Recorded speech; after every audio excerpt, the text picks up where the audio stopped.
Social interaction plays a pivotal role in helping young adults grow into well-spoken, confident, and contributing members of society. Conversations with their peers help these kids develop communication and thinking skills that they, along with the rest of the world, will later benefit from. However, the art of the in-person conversation is dying due to constant developments in digital media. Today, many kids crack under the omnipresent pressure of having to keep up with online social networking sites and devices, such as Facebook, Twitter, texting, MySpace, blogging, online video games, etc. Many scholars have pointed out multiple problems with this growing trend. For one, it is quite clear that these young adults are substantially dumber than the last generation of kids their age. This could possibly be due to the unlimited access to online social activity. As more and more digital distractions present themselves, the kids will put less time into more meaningful face-to-face contact with people, less time into reading books and articles, and less time into their overall education. Today, we will take a look at Jake. Jake is a 20-year-old college student. He is an extreme case of what can happen when online social networking can take over your life. I was engaged in coitus, and then I saw pulling out her Game Boy, and I was like, what? I'm not that, wow, hey. I'm offended right now. It was a knee slapper, wasn't it? Hey, what's up, Jake? Jay, what's going on? Hey, you want a brewski, bro? You want a brewski, bro? You want to go on a brewski, bro? No. You want a brewski? No, I'm alright, thank you. Alright, bro. Alright, bro.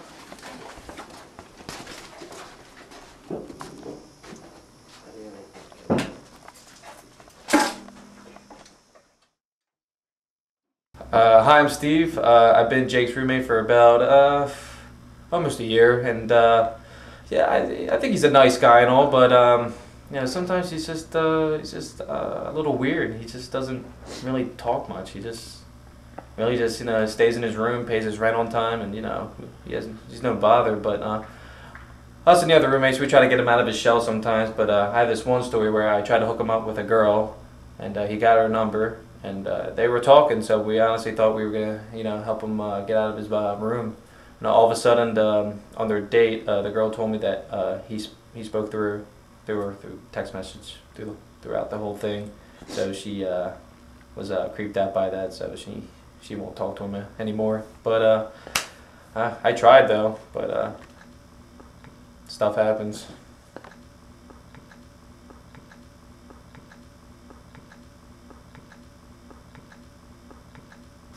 I'm Steve's friend. He lives with this kid named Jake, and only time I ever talk to that kid is through Facebook. He lives here, but the only time I ever talk to him is through Facebook. I don't know what's wrong with him. That's funny. And see, look at my profile right here. Jake Preston, as everyone can see. And now, I get to, represent myself to everyone else. I mean, look at my pictures. This is me. This is what I like to do. I don't have to worry about people prejudging me. It's just me and the people I like, and a lot of people that I don't like, but I don't have to worry about them at all.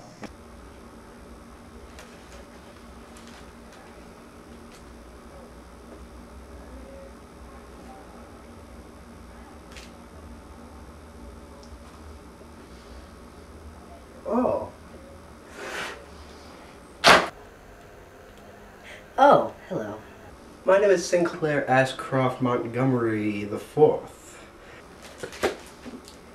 I've been Jake's childhood friend since grammar school, I believe.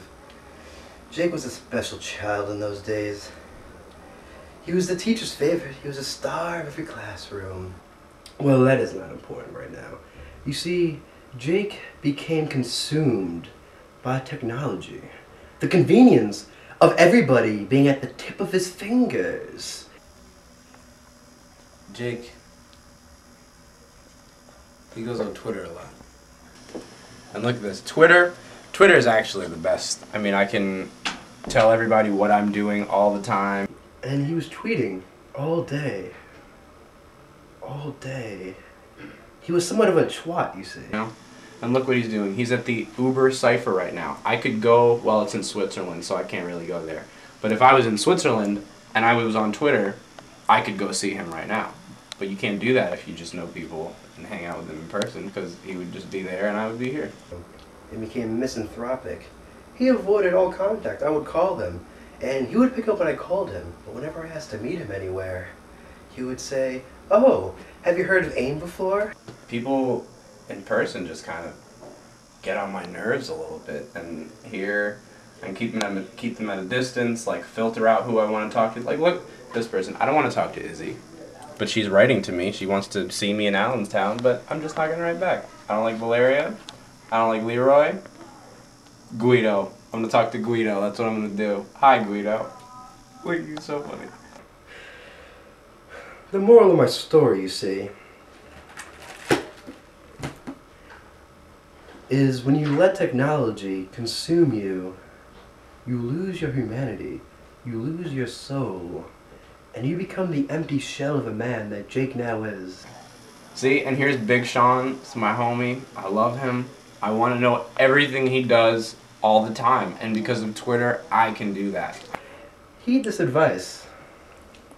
Don't let the devices, which you call your toys, play with you, because then you'll become a device of your toys and nothing but a cog. Farewell.